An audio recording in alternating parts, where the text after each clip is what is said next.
Alléluia, shalom, shalom, peuple de Dieu, que la grâce et la paix du Seigneur soient avec vous. Alors, c'est un immense plaisir de vous retrouver à notre émission Une parole pour un chrétien. Et avant toute chose, comme c'est de coutume, nous allons prier pour recommander ce moment entre les mains du Seigneur, afin que lui seul vienne prendre le contrôle. Prions ensemble au nom de Jésus. Éternel, mon Dieu, mon roi, nous voulons te dire merci, nous voulons bénir ton nom pour ce que tu fais encore dans nos vies, ô Père notre Dieu. Merci pour cette énième édition de Une parole pour un chrétien. Éternel, je prie à travers cette parole de venir visiter un cœur, de venir toucher tes enfants. Accorde au Seigneur l'intelligence spirituelle à tes enfants pour comprendre ce qui sera dit à la gloire de ton Seigneur. Merci de nous conduire par le Saint-Esprit et que l'honneur, la gloire, la puissance te reviennent au nom de Jésus. Amen. Alors, peuple de Dieu, voici, c'est un immense plaisir encore de vous retrouver. Et aujourd'hui, le Seigneur nous permet de partager un thème, et ce thème s'intitule ainsi, Travailler sans relâche pour le Seigneur. Travailler sans relâche pour le Seigneur. Alors, nous trouvons le texte d'appui dans le livre de 1 Corinthiens, chapitre 15, verset 58. Je lis au nom de Jésus. Ainsi, mes frères bien-aimés, soyez fermes, inébranlables, travaillant de mieux en mieux à l'œuvre du Seigneur, sachant que votre travail ne sera pas vain dans le Seigneur. Amen. Alléluia. Donc, bien-aimés, voici ce que la parole de Dieu déclare. La parole de Dieu nous exhorte à être d'abord fermes, inébranlables et de travailler de mieux en mieux à l'œuvre du Seigneur et non à l'œuvre d'un homme. Alors, pour que tu puisses travailler à l'œuvre du Seigneur, pour que tu puisses travailler sans relâche, sans te fatiguer, il faut d'abord le premier élément qui est la fermeté.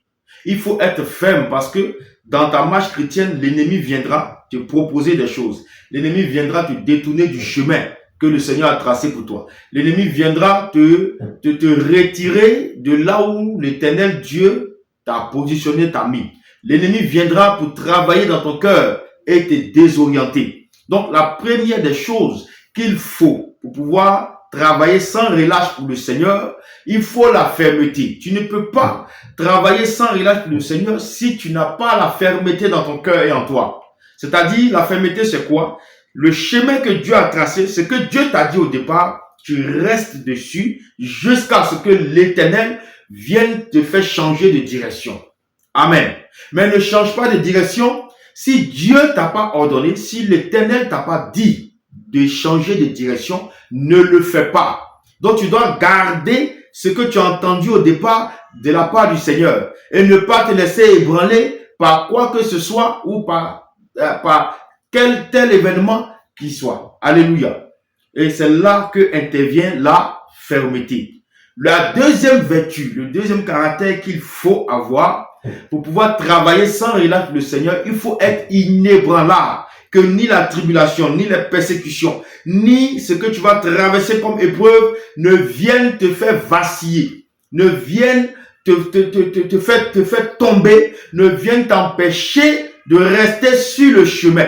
Donc tu dois être inébranlable. Tu dois être inébranlable, quel que soit le vent qui va souffler, soit comme un figuier planté, soit comme une montagne plantée, soit comme un roc planté qui ne peut tomber, qui ne peut être brisé. Alléluia. Donc il te faut la fermeté et être inébranlable. C'est en cela maintenant que tu vas te concentrer à travailler de mieux en mieux. La Bible n'a pas dit de pire en pire, mais la Bible dit de mieux en mieux. Mieux en mieux à l'œuvre du Seigneur. Qu'est-ce que cela veut dire? Tu dois comprendre que si tu travailles pour le Seigneur, chaque jour que tu le fais, tu dois t'arranger à mieux faire que ce que tu as fait hier. Alléluia. Si tu es chantre, tu es évangéliste, tu es prophète, tu es serviteur de Dieu, tu es servant de Dieu, tu es le service d'ordre dans tout ce que tu fais pour le Seigneur, il faut que tu t'arranges, ou tu décides, ou tu prennes à cœur, où tu aies la décision de pouvoir faire mieux que ce que tu as fait hier. Mais il ne faut pas bien commencer et puis finir mal. Il ne faut pas bien commencer et mal terminer. Ce que tu as commencé va toujours de mieux en mieux. Cherche toujours à faire ce qui est bon. Cherche toujours à faire plus que ce que tu as fait la veille. Alléluia. C'est ça que le Seigneur demande. C'est pourquoi la Bible dit travaillant de mieux en mieux. Travaillant de mieux en mieux à l'œuvre du Seigneur. Donc il faut travailler de mieux en mieux à l'œuvre de Jésus. L'œuvre que le Seigneur t'a confiée. La tâche que le Seigneur t'a confiée dans sa maison. La mission qu'il t'a donnée. Il faut t'arranger chaque jour qu'il fait de travailler de mieux en mieux et non de pire en pire. Il y a certaines personnes qui commencent bien le service de Dieu, qui commencent bien le travail de Dieu, mais quelques années plus tard, baisse de volume, baisse d'intensité, baisse de zèle. Et les œuvres deviennent des œuvres mortes. Alors que ça devait être des œuvres vivantes en Jésus. Mais ces œuvres deviennent des œuvres mortes. Et le Seigneur, lorsque tu travailles ainsi, tu ne peux pas recevoir de récompense de sa part. Alléluia. Tu ne peux pas recevoir des récompenses de sa part. Parce que c'est comme l'Éternel t'a mis dans son entreprise. Tu dois produire un résultat à la suite duquel tu auras un salaire. Et le salaire que le Seigneur réserve, c'est la vie éternelle, la couronne incorruptible, la couronne de vie. Alléluia. Et c'est pourquoi il ne faut pas te décourager. Toi ouvrier, toi servant de Dieu, toi serviteur de Dieu, qui chaque jour est présent pour le Seigneur, qui chaque jour travaille pour le Seigneur, qui chaque jour a le désir de servir Dieu, ne baisse pas les bras, ne te décourage pas, mais va de mieux en mieux, travaille de mieux en mieux, cherche toujours à bien faire, à mieux faire que ce que tu as déjà fait. Ne te dis pas en toi que j'ai déjà trop fait, que j'ai déjà tout accompli. Non, dis-toi que tu n'as encore rien fait pour le Seigneur. Et c'est ce qui va te motiver par le Saint-Esprit à toujours aller de l'avant, à toujours faire mieux que ce que tu as fait. Alléluia. Car Dieu, pour qui nous travaillons, l'Éternel pour qui tu travailles, pour qui tu te donnes tant de mal, pour qui tu souffres tant, pour qui tu ne dors pas, pour qui tu sacrifies ton temps, pour qui tu sacrifies même beaucoup de choses, n'est pas ingrat pour t'abandonner. Et qu'est-ce qu'il dit dans le livre de Hébreux, alléluia, Hébreux chapitre 6. Qu'est-ce qu'il dit dans le livre de Hébreux chapitre 6? Amen. Chapitre 6, le verset 10. Je lis au nom de Jésus. Car Dieu n'est pas injuste pour oublier votre travail et l'amour que vous avez montré pour son nom, ayant rendu et rendant encore des services aux saints. Regarde un peu, Dieu n'est pas ingrat, Dieu n'est pas injuste pour oublier tout le mal, toute cette labeur que tu te donnes pour son œuvre, pour oublier toute cette souffrance que tu subis à cause de son nom. Il n'est pas ingrat, mais il est celui qui va te récompenser à la fin. Voilà pourquoi il ne faut pas te décourager, mais il faut servir Dieu sans relâche. Il faut servir Dieu sans te fatiguer. Il faut servir Dieu jusqu'à ta mort. Je t'exhorte à continuer. Toi qui le fais déjà, je t'exhorte à continuer. Je t'exhorte vraiment à mieux faire, à aller de l'avant, à faire plus que ce que tu fais.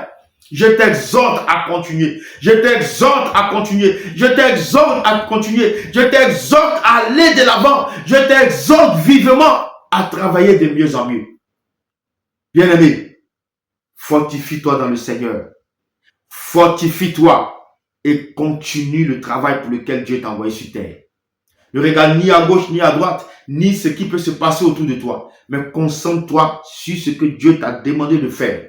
Parce qu'au soir de ta vie, tu vas rendre compte. Et Dieu n'est pas ingrat pour oublier qu'il, lui, il va te récompenser, étant même sur la terre ici, et il va aussi te récompenser dans le ciel à travers la vie éternelle. Nous allons prier pour la fin. Seigneur, je bénis ton nom. Je prie de te fortifier une personne, de donner la force à une personne, afin de travailler de mieux en mieux pour toi. Que l'amour de ton œuvre rentre dans le cœur d'une personne, rentre dans le cœur de ton enfant, de ton fils, de ta fille, de ton serviteur, de ta servante. C'est quelqu'un qui avait relâché, qui avait baissé les bras. Tu lui redonnes la force, tu lui redonnes la force. Tu lui redonnes le courage, tu lui redonnes de continuer, de se relever et de continuer le travail pour lequel tu l'as appelé. Seigneur, fortifie. Et Père, nous savons, de la même manière que tu n'es pas injuste, Seigneur, pour oublier le travail de nos mains. Je sais, ô Père, que celui qui est fidèle à toi, tu te montres aussi fidèle et tu le récompenses à la fin. Merci Seigneur de soutenir tous ceux qui travaillent des difficultés,